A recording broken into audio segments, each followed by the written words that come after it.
हम यहाँ पे ज्वाइनिंग किया दूसरा रूम में, और लगातार 10 साल से मैं वहाँ पे टीचिंग करता हूँ और आपके सामने भाषा पे बात करते हैं, है ना। तो ये मेरा सबसे अच्छे एक एक करके आप लोग अपना परिचय देंगे, है ना बेटा। खड़े हो जाओ, बताओ आपका नाम क्या है। देव है आपका नाम, वेरी गुड। कौन सी कक्षा में आप, कौन सी क्लास में। वेरी, बैठ जाओ। बताइए आपका नाम। शाहिद, कौन से कक्षा में। एक, बैठ जाओ। इलाची,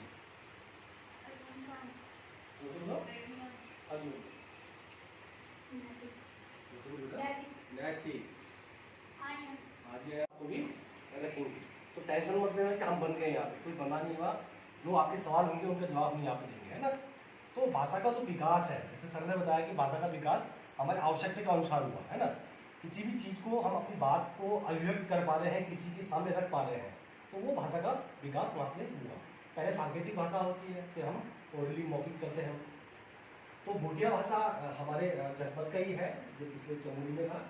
और ये विकास हुआ कैसे, भाषा का विकास आया कहाँ से। हम लोग कोई वहाँ के नहीं है तिब्बत के, हम यहीं के मूल थे। लेकिन जब आदमी स्ट्रगल करता है ना, संघर्ष करता है, तो परिस्थितियाँ उसको सिखाती है। कौन सिखाता है। परिस्थितियाँ। आपके सामने कैसी परिस्थितियाँ, आप किसको फेस कर रहे हैं। तो जब हमारा व्यापार था, बिजनेस था तिब्बत से हम क्या लेके आते थे, नमक। तो आपकी जो वैली है वहाँ पे नमक का ज़्यादा प्रचलन, गुड़ और नमक। उधर से जब यहाँ पे रोड भी नहीं हुआ करती थी, तो हम बकरियों के साथ जाया करते थे, उधर तक जाते थे, वहाँ से क्या लेते थे, आपका गुड़ ले आते थे, वहाँ से नमक ले आते थे, यहाँ से गेहूँ उधर तिब्बत को सप्लाई करते थे, है ना।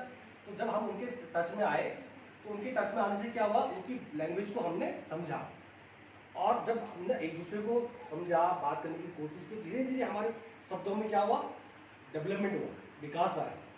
तो फिर वो भाषा हमने अपने को ले लिया। बाद में 1962 के युद्ध में हमारा बॉर्डर सीज हो गया था, उसके बाद हम लोग यहीं के रह गए, वहाँ जाना पॉसिबल नहीं हुआ। गवर्नमेंट ने हमको ऑथराइज नहीं किया, क्योंकि चीन से हमारा युद्ध होता ना। तो तिब्बत को चीन ने क्या कर रखा है, कैप्चर कर रखा है।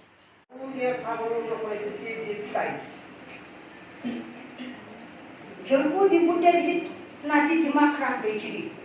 Muncul hospital jadi patal jadi berat. Dan waktu begini nanti patal jadi muncul jadi. Ikam si bola bata, board pakna si tit namkaran ra. Pemuda lagi tit thabar, tapi masih di sini ada muncul ditku. Mama, kita di namkaran.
और वहाँ से हमारे लोगों ने क्या किया, फिर education में, डॉक्टरी में, इंजीनियरिंग में, ये तमाम प्रकार की जॉब्स को शुरू करा।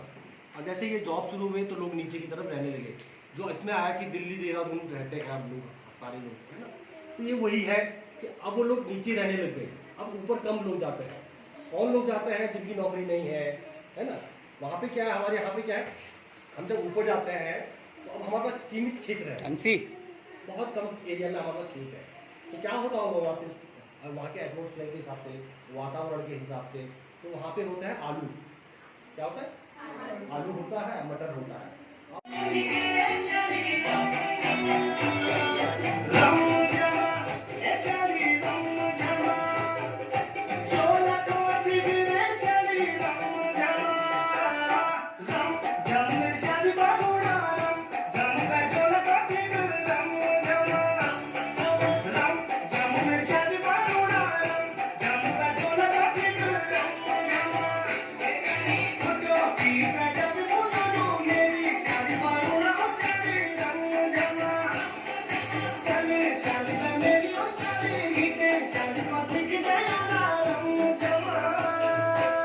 बताया डिटेल में, और उसके बाद सबने ध्यान दिया होगा, और उसके बाद छुट्टी हो गई थी 12:30 बजे। धन्यवाद। अच्छा, कोई और क्या जोड़ेगा इसमें? कुछ छूट गया होगा? भाषा के बारे में नहीं बात की? किस भाषा के बारे में बात की? कुछ नए शब्द सीखे होंगे, सुने होंगे।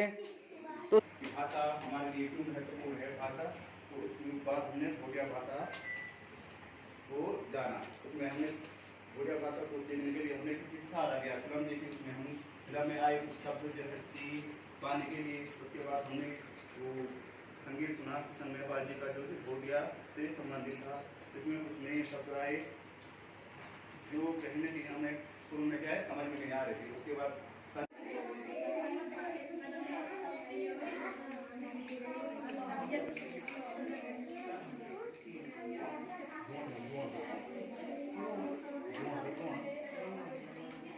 और कुछ मानव समूह ऐसे थे जो इन दो दुनियाओं के बीच की कड़ी बन गए। ये खुद इस मायाजाल के बीच थोड़ी बहुत बसने लायक घाटियों में रहने लगे और व्यापार को जीवन का साधन बना लिया। हर साल ये दक्षिण से अनाज, बर्तन, गुड़ आदि वस्तुएं अपनी भेड़ों बकरियों पर लाद कर हिमालय के ऊंचे दर्रों से तिब्बत को ले जाते और वहां से नमक, ऊन, सोना, सुहागा आदि दक्षिण को लाते। हर वर्ष यही चक्र चलता। इन आधे अधूरे बंजारों के मानव समूह हिमालय के पूरे विस्तार में फैले थे। आज इन सभी को उस एक नाम से ज्यादा जाना जाता है जो इन्हें इनके दक्षिणी बंधुओं ने दिया, भोटिया। लगभग हर एक भोटिया समूह की अपनी एक अलग भाषा, संस्कृति और नाम है, और आज हम इन्हीं में से एक समूह को जरा गौर से देखने वाले हैं, इतिहास, भूगोल और संस्कृति के संदर्भ में।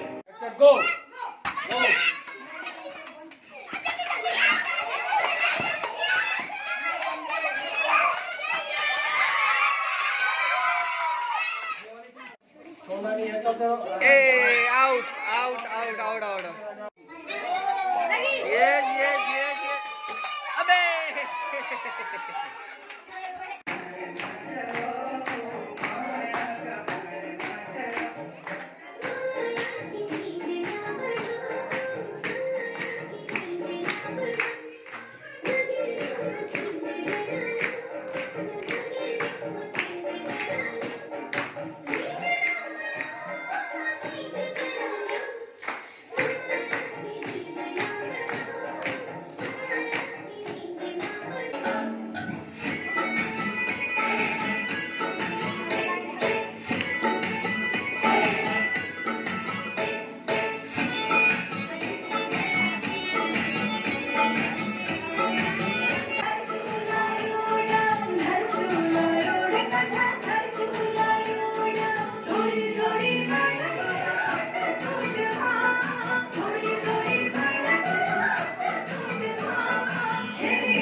भोटिया भाषा के द्वारा एक गीत सुना जिसमें भोटिया भाषा के द्वारा एक गीत सुना। उसके बाद हमने नृत्य किया और भोटिया भाषा के द्वारा हमें नए शब्दों की सीख मिली। जो हमने भोटिया भाषा सीखी, हम बच्चों को अपनी भाषाओं को सीखने की जिज्ञासा उत्पन्न हो। है वगैरह वगैरह। हो सकता है आपको नदियों और उनके बेसिन्स के बारे में भी पता हो, वीडियो में आगे काम आएगा। खैर, हिमालय पहाड़ों की एक निरंतर कड़ी नहीं है।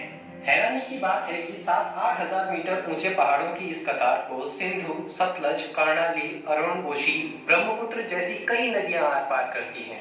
2500 किलोमीटर लंबा और 8 किलोमीटर ऊंचा होकर भी हिमालय कोई खासा अच्छा वाटर डिवाइड नहीं है। उत्तराखंड में कोई नदी तिब्बत से तो पार नहीं आती, बल्कि ये तथ्य उत्तराखंड और तिब्बत की सीमा को भी परिभाषित करता है।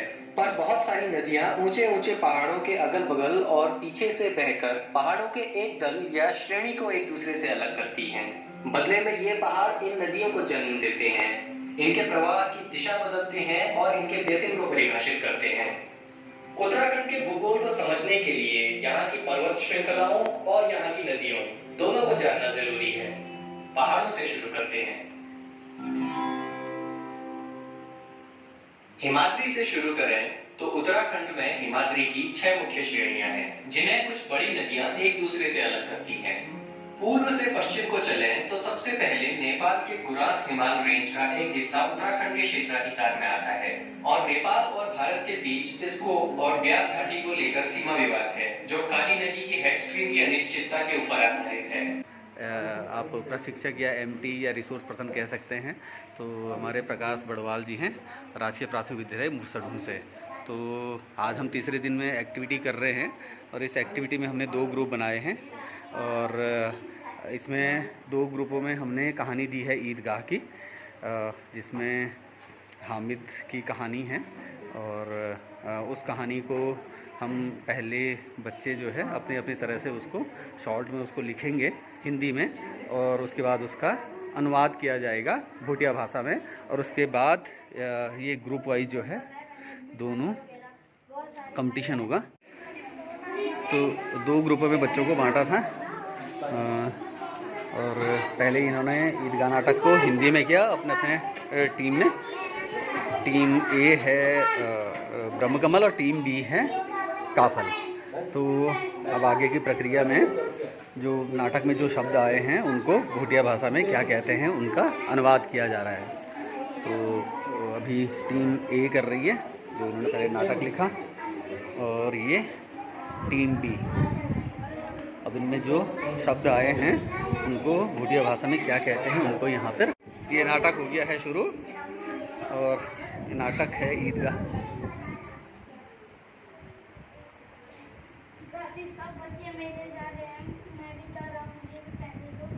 अच्छा, इधर से बिनत चीनी डीपी दिना। अच्छा, फिर पैसे खा। छोटे छोटे टुकड़ों में छोटे छोटे टुकड़े। अच्छा, इधर से बिनत चीन फिर पैसे खा। गिन पैसे खा। क्यों पैसे खा? उन्होंने ठीक ठीक बोली, भोटिया भाषा जो है वो ठीक ठीक बोली। उन्होंने काफ़ी कोशिश की उन्होंने ठीक बोलने की। और अच्छा, हाँ, अच्छा, ये बड़े बड़े थे, ये छोटे छोटे भी थे।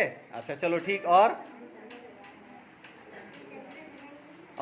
अच्छा चलो अब तुम बताओ इनका, काफल वालों का बताओ, ब्रह्मकमल वाले काफल वालों का बताओ।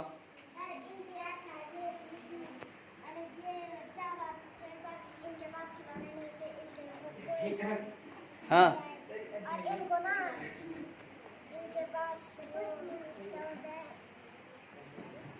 क्या बताओ और बताओ। इनके साथ हाँ चल बता। आरुषि तू बता, कमियां बताओ उनकी। हाँ,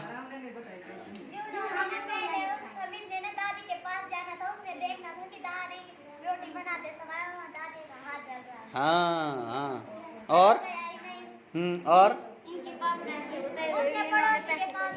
अच्छा, पैसे होते हुए भी पैसे का यूज नहीं किया। और पड़ोसी के पास भी नहीं।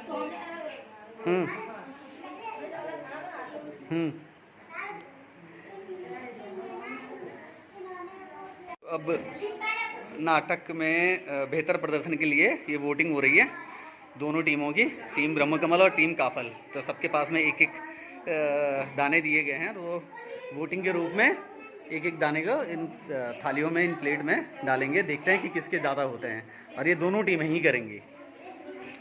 तो आ जाओ, डालो एक एक करके, एक सब नहीं, एक एक करके नहीं। इसके बाद दो कैसे आए? अच्छा एक दो कैसे आए?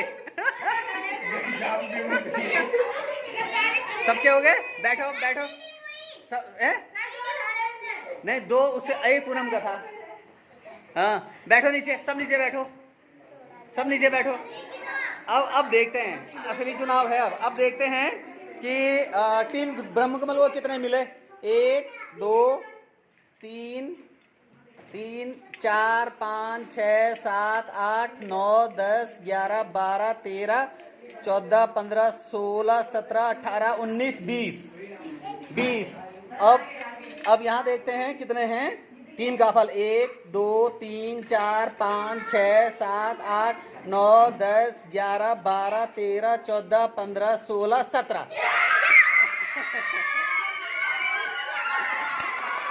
अच्छे रहे आरुषि? सर के साथ हमारे 3 दिन बहुत अच्छे रहे। सर ने हमें इन 3 दिनों में बहुत कुछ सिखाया, अपनी भोटिया भाषा भी सिखाई सर ने हमें। पहले तो मैं सर का थैंक यू करूँगी। थैंक यू सर हमको ये सिखाने के लिए।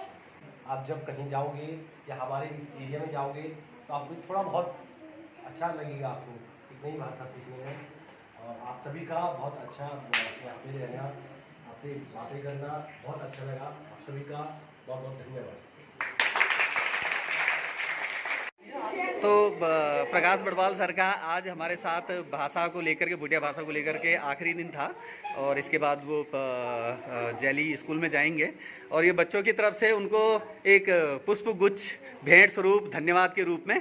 तो हम उम्मीद करते हैं कि आगे भी वो हमारे साथ बने रहेंगे और समय समय पर आते रहेंगे। तो thank you so much Prakash sir, thank. उत्सुक और जिज्ञासु है, ये चीज मुझे अच्छी लगी। और किसी का सवाल मैडम से?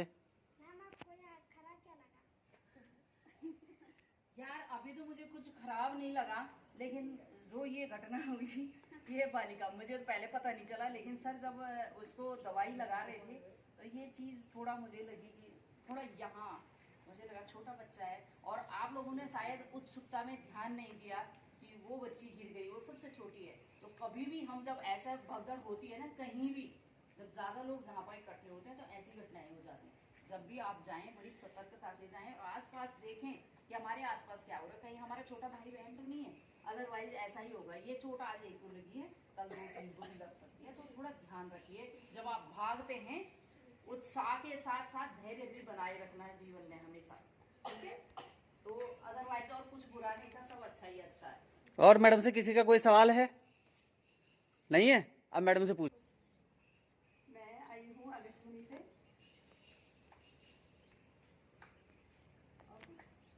पूछते जाओ, जिन्होंने नहीं पूछा वो पूछें। मेरा विद्यालय है राजकीय इंटर कॉलेज मणिपुर, तो यहाँ से ठीक सामने दिखाई देता है मणिपुर। और पूछो। आपका नाम? मेरा नाम ललिता रौतेला। आपके स्कूल में कितने बच्चे हैं? हमारे स्कूल में 200 बच्चे हैं।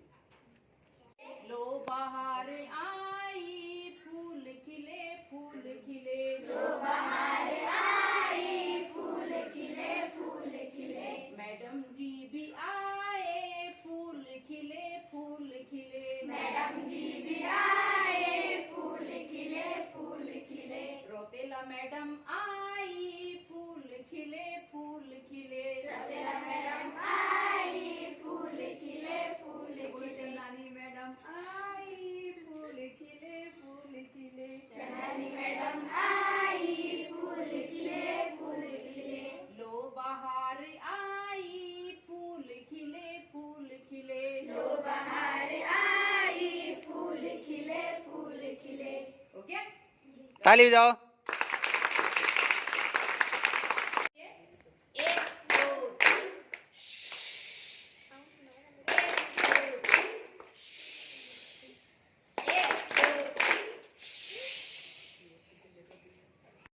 सबसे बड़ी गैर हिम्मत पारमासी ने दी है। फिर सर ने हमें रुद्रप्रयाग के खूंखार गुलदार के बारे में बताया। सर ने बताया कि उस गुलदार ने हमारे रुद्रप्रयाग जिले के लगभग 125 लोगों को मारकर शिकार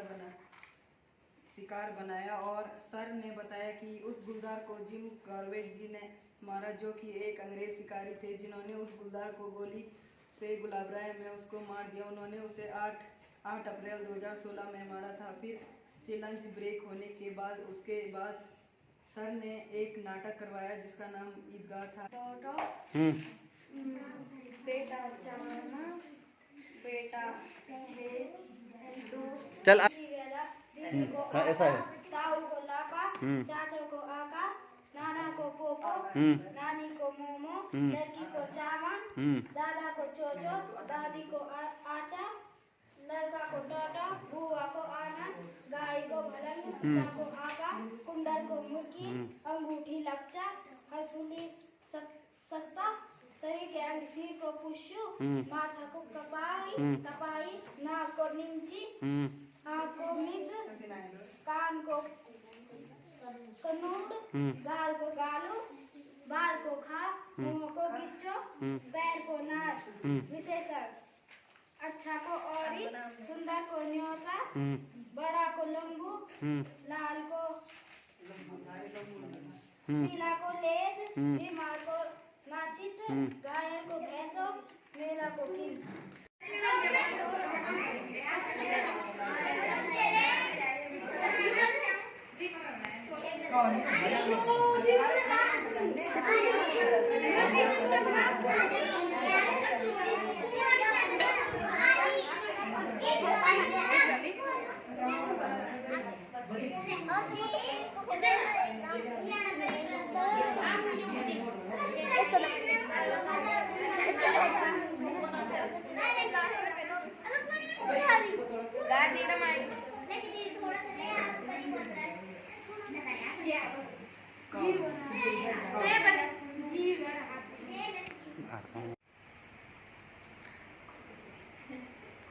तो ये है आज का स्टोन आर्ट का वर्क।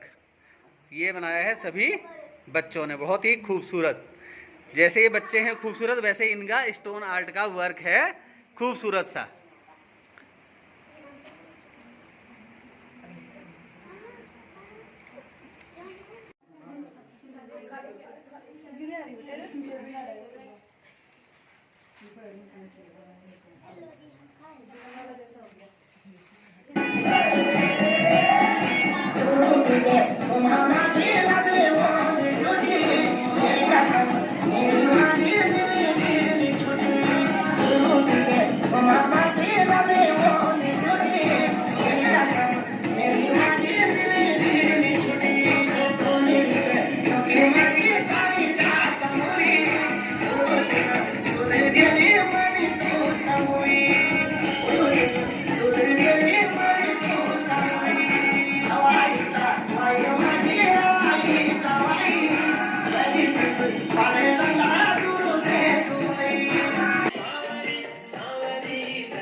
मैम लोगों से हमारे मन में आए प्रश्नों को पूछा गया और उनका उत्तर मैम लोगों द्वारा सरलता से मिला।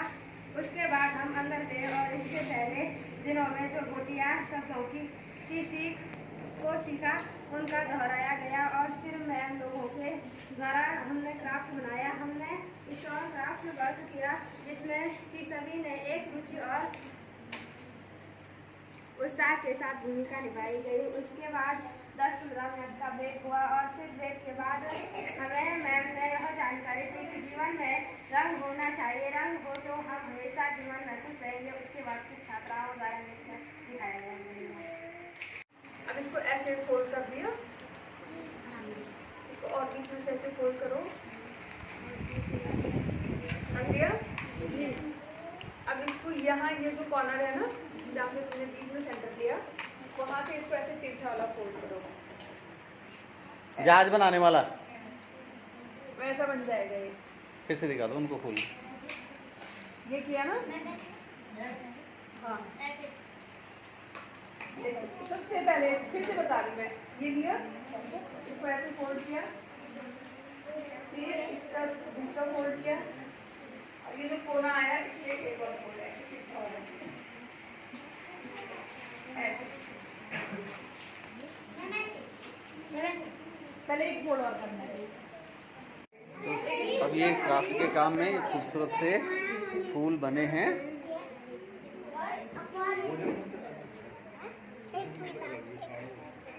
हाँ देखो शाबाश। ये वेस्ट मटेरियल का खूबसूरत सा उपयोग प्लास्टिक की बोतलों के द्वारा गुलदस्ता और कलर पेपर के द्वारा उस पर फूल लगाए जा रहे हैं। बच्चे बड़े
प्रार्थना समाप्त होने के बाद हम सब कक्षा में बैठ गए और उसके बाद तेजेंद्र रौतेला सर जी ने हमारी उपस्थिति दी और उसके बाद श्रीमती ललिता रौतेला मैडम जी ने सभी बच्चों को हस्तकला या कारीगरी बनाना सिखाया।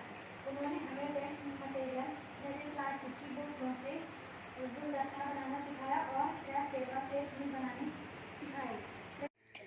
समर कैंप के आज 6वें दिन में हम लोगों का एक छोटा सा एक ट्रैक और एक कैंप कर रहे हैं। स्कूल से लगभग 1 किलोमीटर की दूरी पे एक खूबसूरत से जगह पे, एक खूबसूरत से जंगल में और बांज बुरांस के बीच में एक खूबसूरत सा कैंप होगा हमारा आज, जिससे थोड़ा बच्चे जो है प्रकृति और उसके आसपास का जो वातावरण उसके बारे में जान सकेंगे। तो ये हमारे कृष्ण कन्हैया हैं। तो बताइए कृष्ण, आज का क्या प्लान है समर कैंप का? मेरा नाम कृष्ण कन्हैया है, मैं क्लास 6 में पढ़ता हूँ और आज हम जंगल में कहीं कैंप के लिए जा रहे हैं, जिसमें कि हमें अपने आसपास जाने की जिज्ञासा उत्पन्न हो रही है और हम अपने आसपास के बारे में जानेंगे, चिड़ियाओं के बारे में जानेंगे कि वो कौन कौन सी चिड़ियाएँ होती हैं, क्या क्या हम करने वाले हैं। और आज हम कैंपिंग में जा रहे हैं। अच्छा, तो क्या क्या तैयारी की है आपने कैंप में जाने के लिए, क्या क्या करने वाले हैं? जाएंगे वहाँ, कुछ बनाएंगे, खाएंगे और अपने आसपास के बारे में जानेंगे। तो कैसा महसूस कर रहे हो, कैसा लग रहा है? अच्छा लग रहा है। अच्छा लग रहा है। इससे पहले भी कभी कैंपिंग की है? No sir. नहीं की है। तो आज हम जानेंगे कि अगर कहीं कैंप में जाते हैं उसके लिए क्या क्या ज़रूरी नियम क्या क्या हैं और उसके लिए ज़रूरी साधन क्या क्या है, मिनिमम में हम क्या क्या कर सकते हैं।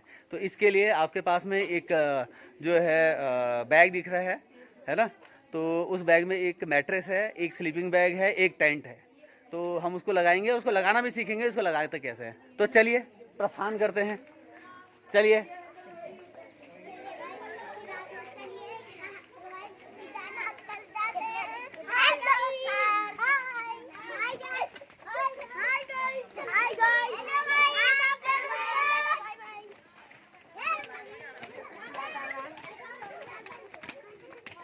ये क्रौंच पर्वत का निचला हिस्सा जिसके ऊपर कार्तिक स्वामी जी हैं, हम उसके सबसे निचले हिस्से में हैं।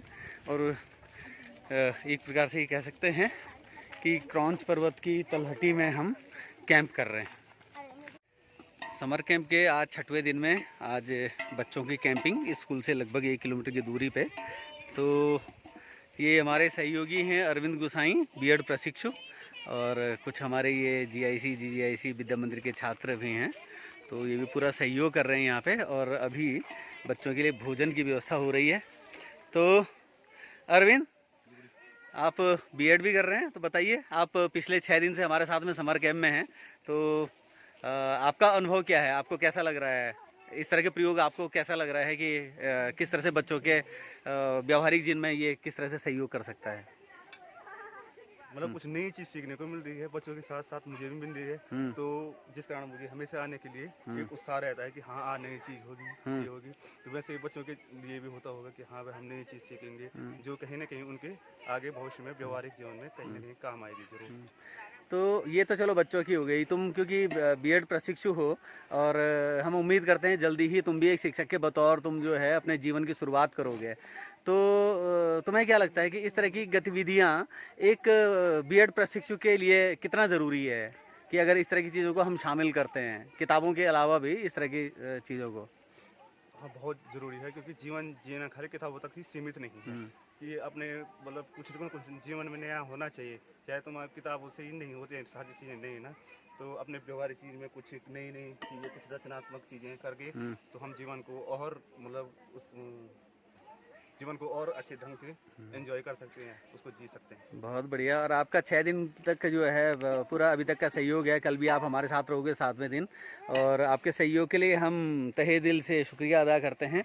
और उसके साथ साथ क्लासरूम के सहयोग के साथ साथ यहाँ खाने की व्यवस्थाओं में भी आप जो है हमारा सहयोग करें, इसके लिए धन्यवाद। और ये आस्था है 12वीं की छात्रा जीआईसी अगस्तुनी की। तो आस्था बताओ, तुम्हें कैसा लग रहा है? ये पहला अनुभव है तुम्हारा इस तरह की कैंपिंग का? तो अच्छा लग रहा है। क्या अच्छा लग रहा है मतलब तुम्हें? सर नई चीज़ें सीखने को मिल रही है। हाँ। और इस तरह के कैंप से आने से क्या होगा? जैसे माना आज यहाँ पे आए, हमने कैंप वैम्प किया, तो सर हाँ अच्छा लग रहा है और कुछ नई चीज़ें सीखने को मिल रही है। हाँ। तो तुम्हें उत्साह हुआ इस बात से जान करके कि आज हम कैंप कर रहे हैं और किस तरह से कर रहे हैं कि स्कूल के पास ही एक इतनी खूबसूरत सी जगह है हमारे सामने इस तरफ, हालांकि अभी ये धुंध लगी हुई है तो ये दिखाई नहीं दे रहा है, और ये खूबसूरत सा इलाका है। हम क्रौंच पर्वत की तलहटी में हैं और इस क्षेत्र के जो इष्ट देव हैं वो कार्तिक स्वामी जी हैं। और ये ठीक सामने जो है ये मंदाकिनी घाटी का क्षेत्र दिखाई दे रहा है, और ऊपर की जो पहाड़ियाँ हैं तो ये जो है चौखंबा यहाँ से दिखाई देता है, हालांकि अभी धुंध लगी हुई है। चौखंबा है, बालाकुंड है, केदारनाथ मेन है, ये बाईं तरफ इधर जो आखिरी छोर दिखाई दे रहा है बाईं तरफ को, तो वो केदारनाथ मेन है। और ये खर्च कुंड वगैरह सारी इसी में है, पूरी जो चोटियाँ हैं हिमालय की। और ये बहुत ही खूबसूरत सा आप देख रहे होंगे कि ये आज हमारा यहाँ पे कैंप लगा हुआ है। और आज के कैंप में हमारे सभी जितने बच्चे हैं करीब आज हमारे 34 की उपस्थिति है और लगभग 35-36 हमारे पास रोज़ ही बच्चे हैं। आज 34 बच्चे हैं। कुछ बच्चों के अभिभावकों ने अपनी सहमति नहीं दी कि कैंप में आने के लिए, तो इसलिए वो नहीं हैं। लेकिन यहाँ पर अभी तक बच्चों ने ये जाना कि प्रकृति के बीच में किस तरह से रहते हैं, हमारे आसपास के वातावरण को हम कैसे जानें, समझें, उसको महसूस करें। और क्योंकि जैसे कि आप जानते हैं उत्तराखंड एक पर्यटन प्रदेश है और बहुत बड़ी आजीविका इसकी जो है पर्यटन से आती है। तो बच्चे अगर अभी से इसकी जो मूलभूत जो नियम हैं, सिद्धांत हैं, उनको जान सकें, समझ सकें, तो अपने जीवन में इसको उतार सकते हैं। तो ये हमने यहाँ पर जो है पहले बच्चों को एक सैद्धांतिक कुछ बातें बताई और सैद्धांतिक बातें बताई, जो उसकी जानकारी दी और उसके बाद पूरी सामग्री उनको दिखा करके उसका डेमो किया, तो जिसमें कि ये जो हमारा कैंपिंग टेंट है ये भी शामिल है। तो इन बच्चों के साथ में ये लगा करके दिखाया और उसकी उपयोगिता वगैरह सब बताई। तो हम अपने साथ कुछ हल्की फुल्की चीज़ें भी लाए हैं। संगीत के लिए हम ये सारे गामा कारवां लाए हैं और अभी हम एक डॉक्यूमेंट्री भी देखेंगे ट्रैकिंग कैंपिंग करने के, और उत्तराखंड के संदर्भ में भी देखेंगे कि कहाँ कहाँ किस किस तरह से हमारे कुछ क्षेत्र हैं जहाँ पे अच्छी ट्रैकिंग कैंपिंग वगैरह होती है। उसके लिए डॉक्यूमेंट्री देखने के लिए ये लैपटॉप भी लाए हैं। बच्चे यहाँ पर बैठे हुए हैं और इसको फील कर रहे हैं कि कैसे टेंट लगाया जाता है, उसके अंदर कैसा महसूस होता है। तो बताओ आरुषि, आज का दिन कैसा रहा, क्या क्या किया तुमने? आज का दिन बहुत अच्छा रहा। हम सुबह आए, पहले हमने प्रार्थना की, फिर हम क्लास में बैठे, फिर सर ने हमें कुछ चीजें बताई, फिर उसके बाद हमने कल का जो भाषण था वो सुनाया बच्चों को। फिर उसके बाद हम सर ने कहा चलते हैं बल कैंपिंग के लिए। फिर हम यहाँ ऊपर आए, तब तक मैम भी आ गई थी, तो मैम भी आई, तो हम सब बच्चे ऊपर आए कैंपिंग के लिए। तो सर ने अभी टेंट टूंट लगा दिया है यहाँ पे, तो अब हम यहाँ पे बैठ रखे हैं। ऊपर खाना बन रहा है। तो अनुज बताओ आज के दिन के बारे में, क्या क्या सीखा, कैसा कैसा लगा और इससे क्या फ़ायदा होगा इन सब चीज़ों को सीखने से? हम स्कूल में आए, हमने प्रार्थना की, उसके बाद हम अंदर आए। आपने टेंट लगाना है, आप कैंप में जाएंगे ऊपर। तो फिर हम ऊपर आए हमने पहले यहाँ लैपटॉप ये रखे और उसके बाद टेंट लगाने सीखा। फिर हमने टेंट लगाने के लिए उसकी डंडियाँ निकाली और उसके बाद हुक खोले और उसके बाद पहले उसकी अंदर का फिर बाहर का लगाया। उसके बाद हम थोड़ा बाहर घूमने गए हमने वहाँ जो चीज़ें देखी उसके बारे में सीखा। और सर ने हमें पानी का एक वाटर बैग भी दिखाया, जिसमें पानी 8 लीटर भर सकते हैं हम। अगर कहीं भी जाते हैं तो उस पानी को पेड़ या किसी पे टाँग कर हम पानी निकाल सकते हैं। और स्लीपिंग बैग था जिसके अंदर हम रहते हैं, स्लीपिंग बैग रहने की सुविधा है। और एक मैट थी। कीड़ा देखा हो? कौन सा कीड़ा देखा? कौन सा कीड़ा देखा? जीजू देखा? अच्छा, कैसा था वो जीजू? चल कैसा रहा था वो जीजू? ऐसे ऐसे चल रहा था। अच्छा, ऐसे चलने को बोलते हैं क्या? क्रॉलिंग। हाँ, क्रॉलिंग बोलते हैं उसको अंग्रेजी में। हाँ, अभी एक बच्चा जवाहर नवोदय विद्यालय से हमारे साथ में है। क्या नाम है तुम्हारा? अंकुश। तो अंकुश बताओ, तुम्हारे अपने स्कूल में और यहाँ क्या अंतर लगा तुम्हें समर कैंप में? सर यहाँ मुझे ये अंतर लगा कि सर यहाँ स्कूल में आते सर सबसे पहले तो मेरे को ये अच्छा लगा। हाँ। यहाँ के बच्चे भी सर ऐसे, अगर वहाँ के ऊपर के बच्चे होते सर वो छुट्टी होती तो सीधे सर निकल जाते। हाँ। लेकिन सर यहाँ के बच्चे मेरे को ऐसे लगे कि सर वो सीधे स्कूल में आगे बोलते हैं। हाँ। सर और यहाँ का मेल ताल भी बहुत अच्छा है। हाँ, अच्छा। तो आज इस चीज़ का, आज तुम्हें समर कैंप में तुम अचानक से हमारे यहाँ पहुँचे हो, इस बीच नानी के यहाँ आए हो, तो इस सब से क्या फ़ायदा मिलेगा तुम्हें?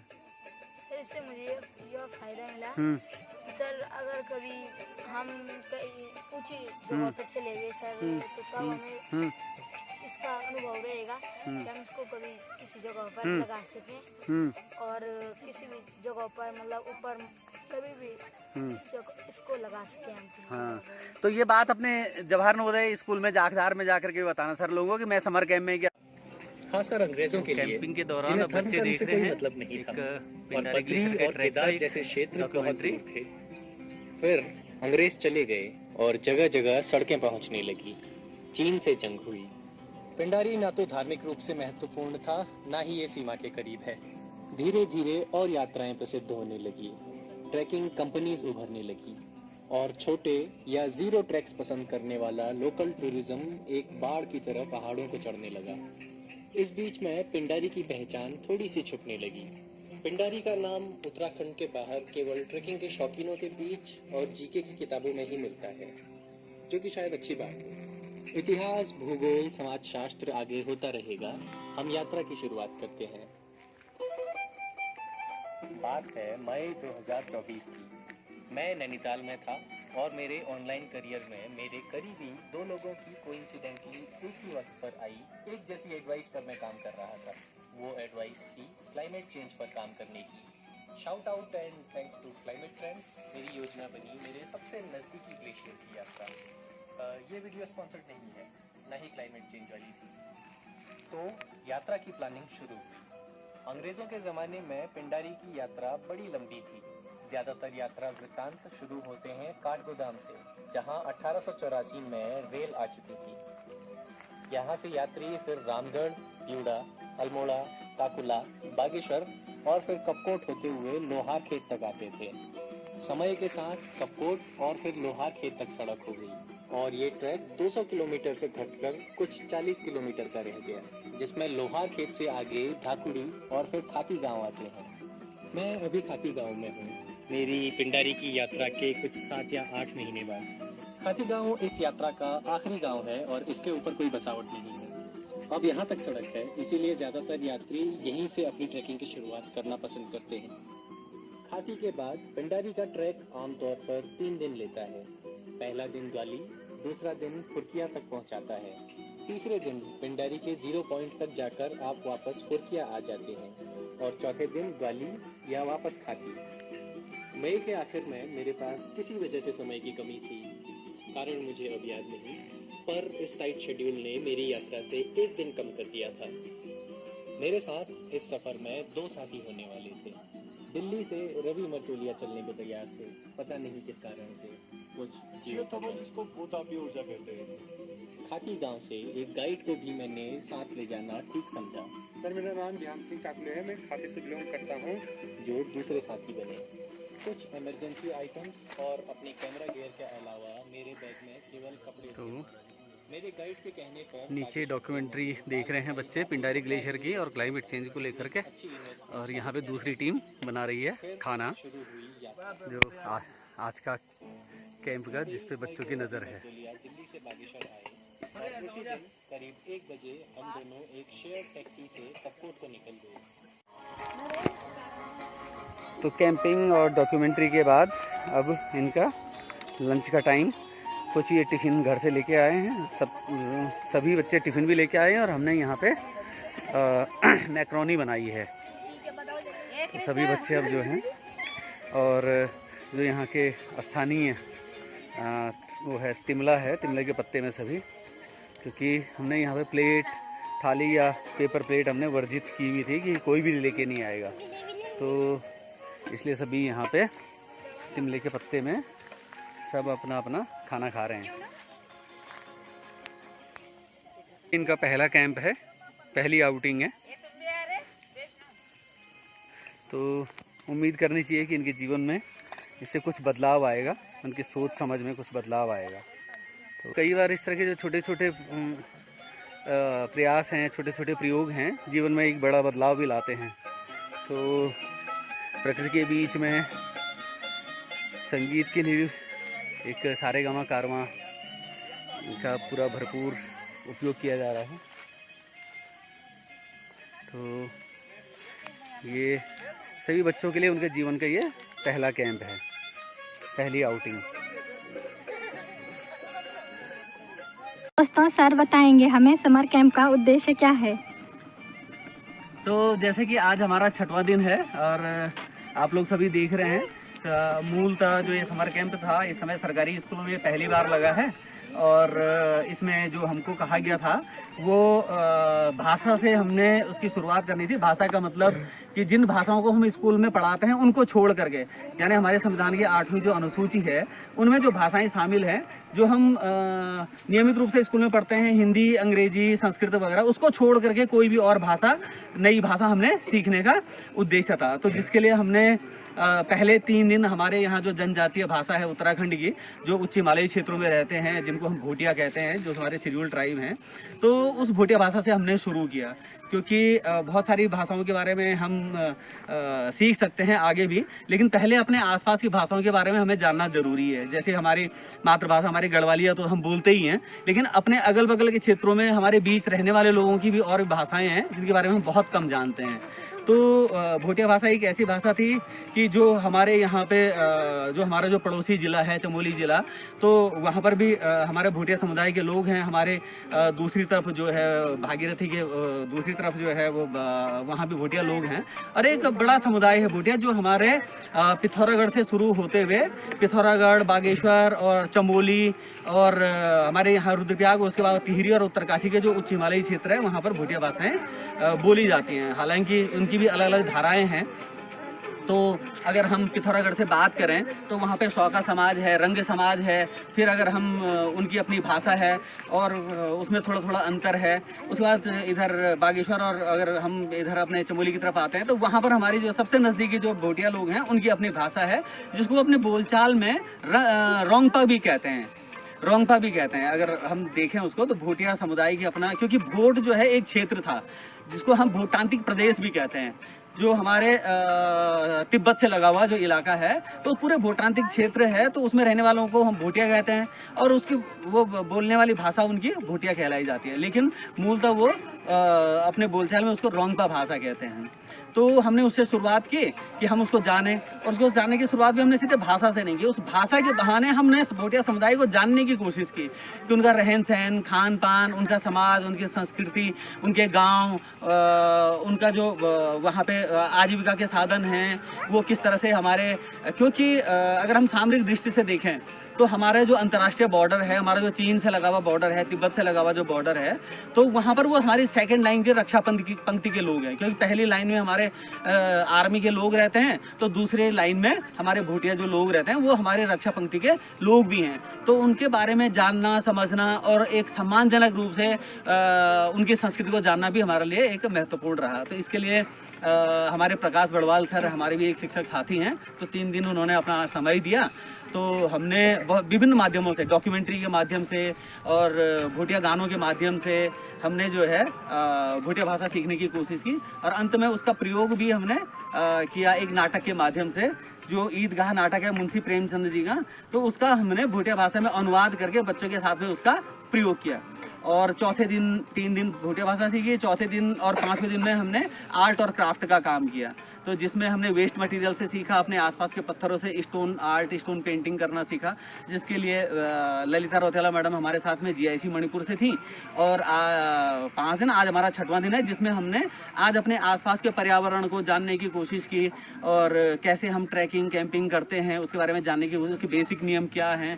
क्योंकि हमारा एक जो उत्तराखंड है राज्य, तो एक पर्यटन प्रदेश है, एक बड़ी आजीविका का जो सोर्स है वो हमारा पर्यटन है। अगर हम बच्चों के साथ में अभी से प्रकृति और पर्यटन के साथ में एक तालमेल और एक सामंजस्य के साथ में उनको अभी से अगर कुछ सिखाते हैं, उनकी समझ बनती है, तो आगे आने वाले भविष्य में वो एक अच्छे टूरिस्ट गाइड हो सकते हैं, एक अच्छे कैब ड्राइवर हो सकते हैं, कि जो पर्यटकों को गाइड के रूप में भी काम करें, ड्राइवर के रूप में भी काम करें, वो अच्छे एक होटल व्यवसायी हो सकते हैं। तो इस तरह से इनकी समझ विकसित करने के लिए एक छोटी सी कोशिश आज हमारी ये कैंपिंग की है।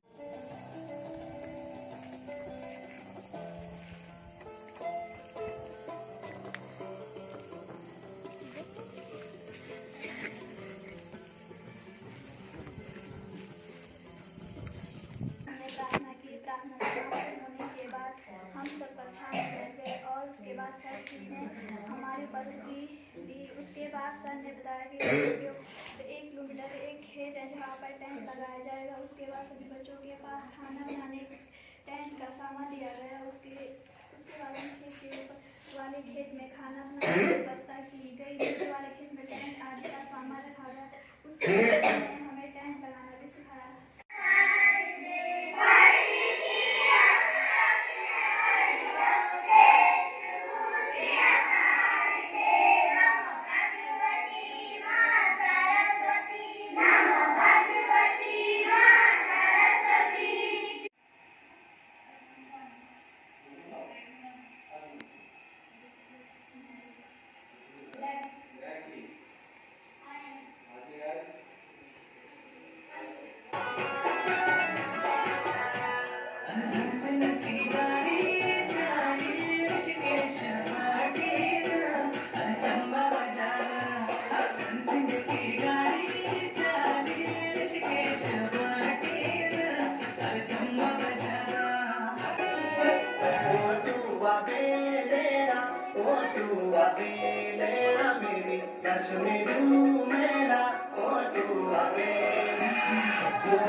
मेरे स्कूल का नाम राजकीय प्राथमिक विद्यालय चमेली है। मैं आज एक गाना सुनाने वाला हूँ। हवाई तावाई माझी हवाई तवाई भेजी शिस पाल रंदा दुरुते दुबाई। हवाई तावाई माझी हवाई तवाई भेजी शिस पाल रंदा दुरुते दुबाई। मेरा नाम है रदिया। मैं पढ़ती हूँ कक्षा 4 में, जो कि मैं अब सुनाने जा रही हूँ गीत। श्री राम पंचामी आली बैद्वाउलाई माजी मकरैन सगरांद बाड़ियाली बेटी बारी लुकारी मैं तुआर जाली जाके जावती पैया की पाती माँ खाई सजाई माजी नबास बुबूती का पूरी लास खुदेंदू परान जुहोलू उदास। धन्यवाद।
गुरुजी एवं बच्चों, मैं यहाँ पे एक गाना गाने जा रहा हूँ।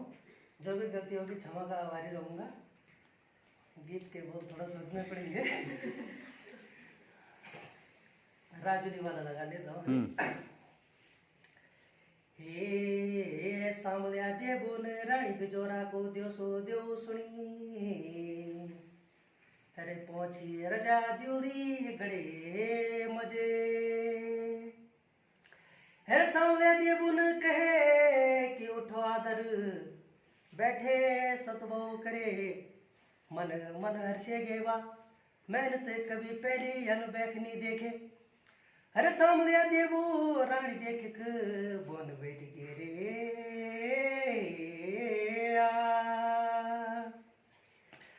मेरी बिजोरा बोरानी बिजोरा ते बाबे के ग्योरे आहा डाली मला गुली सी ते माली के ग्योरे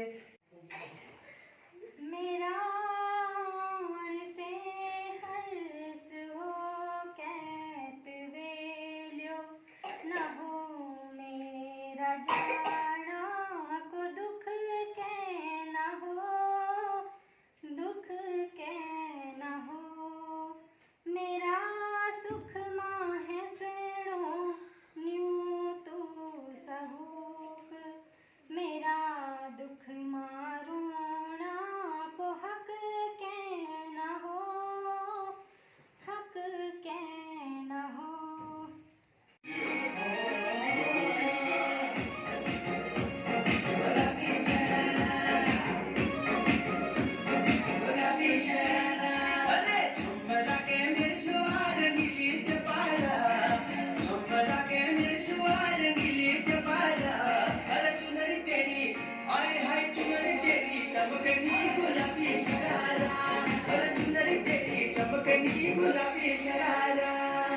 आज समापन था इसलिए स्कूल में गार्जियन आए फिर कुछ छात्राओं द्वारा 6 दिनों की रिपोर्ट सुनाई गई।